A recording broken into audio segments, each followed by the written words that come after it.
Hello, കപ്പലിൻ്റെ ഒരു ടേസ്റ്റുള്ളൊരു fruit ഉണ്ടെന്ന് പറഞ്ഞാൽ ആരെങ്കിലും വിശ്വസിക്കുമോ? എങ്കിലിതാ കഴിക്കാത്തവരും കാണാത്തവരും വീഡിയോ കണ്ടോളൂ. മഞ്ഞ പൂക്കളുള്ള ഈ ഫ്രൂട്ട് പ്ലാന്റിൻ്റെ പേരാണ് പീനട്ട് ബട്ടർ.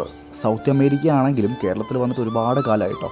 നമുക്ക് ചട്ടിയിലോ ഇതുപോലുള്ള ഗ്രോ ബാഗിലൊക്കെ വളർത്തിയാൽ 8 മാസം കൊണ്ട് തന്നെ കായ്ച്ചു കിട്ടും. ഭയങ്കര അട്രാക്ഷനാട്ടോ. കൈകളാണെങ്കിലും അതുപോലെ തന്നെ പൂക്കളാണെങ്കിലും നല്ല രസമാണ് കാണാനായിട്ട്. ഇത് കഴിച്ചവർക്ക് അത്ര വലിയ സംഭവമായിട്ടൊന്നും തോന്നിയില്ലെങ്കിൽ പോലും പീനട്ട് ബട്ടറിൻ്റെ ടേസ്റ്റ് ഇഷ്ടപ്പെടുന്ന ആൾക്കാർക്ക് ഒരു അടിപൊളിയായിട്ട് തോന്നും കേട്ടോ. നമുക്കിത് തൊലിയോട് കൂടി തന്നെ കഴിക്കാം. ഉള്ളിലൊരു നട്ട്സ് പോലൊരു ഐറ്റം ഉണ്ട്, അതുകൊണ്ട് തൊലിയോടെ നട്ട്സും കൂടി ചേർത്ത് കഴിക്കാം. പാകമാവുന്ന കായ്കൾ പച്ച നിറത്തിൽ നിന്ന് ഓറഞ്ചിലോട്ട് വരികയും അതുപോലെ തന്നെ ചുവന്ന നിറത്തിലോട്ട് വരുന്നതും നല്ല അട്രാക്ഷനാട്ടോ.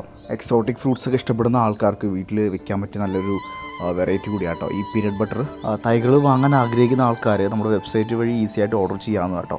ഹെവൻ ഗാർഡൻ മണ്ണൂത്തി എന്നാണ് നമ്മുടെ വെബ്സൈറ്റിന്. അതുപോലെ തന്നെ ധാരാളം വീഡിയോസ് വരും ദിവസങ്ങളിൽ അപ്ലോഡ് ചെയ്യുന്നുണ്ട്. അപ്പോൾ കൂടുതൽ അപ്ഡേറ്റ്സ് കിട്ടാനായിട്ട് നമ്മുടെ അക്കൗണ്ടൊന്ന് ഫോളോ ചെയ്ത് വെച്ചോളൂ കേട്ടോ. താങ്ക്